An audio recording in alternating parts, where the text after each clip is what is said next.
ঝিনাইদহে প্রাথমিক বিদ্যালয় gold cup football টুর্নামেন্টের উদ্বোধন করা হয়েছে। বুধবার সকালে শহরের বীরশ্রেষ্ঠ হামিদুর রহমান স্টেডিয়ামে এ টুর্নামেন্টের উদ্বোধন করা হয়।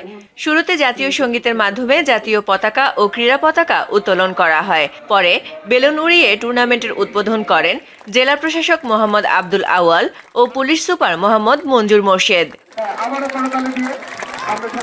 সে সময় অতিরিক্ত জেলা প্রশাসক মোহাম্মদ সাইফুর রহমান, জেলা প্রাথমিক শিক্ষা অফিসার আনন্দ কিশোর সাহা সহ অন্যান্যরা উপস্থিত ছিলেন। উদ্বোধনী ম্যাচে বালিকা দলে মুখোমুখি হয় কোটচাঁদপুরের বলরামপুর মুরুটিয়া সরকারি প্রাথমিক বিদ্যালয় ও লেবুতলা সরকারি প্রাথমিক বিদ্যালয়।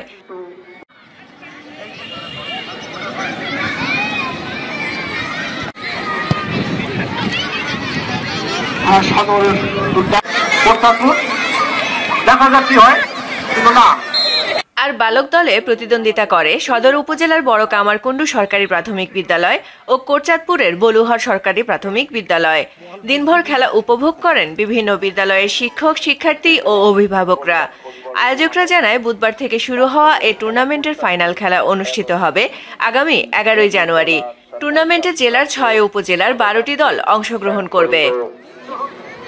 সদর উপজেলা অনুকূলে সুপ্রিয় দর্শক করার মানুষ প্রয়াস বুকে ধারণ করে আমাদের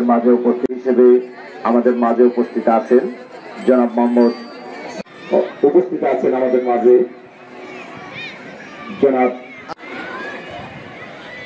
সদর উপজেলা শিক্ষক, সহকারী শিক্ষক এবং খেলার সাথে জড়িত যারা আজকে আমাদের মাঠে অভিনন্দন এবং শুভেচ্ছা জানাচ্ছি আজকের এই খেলা উপভোগ করার জন্য।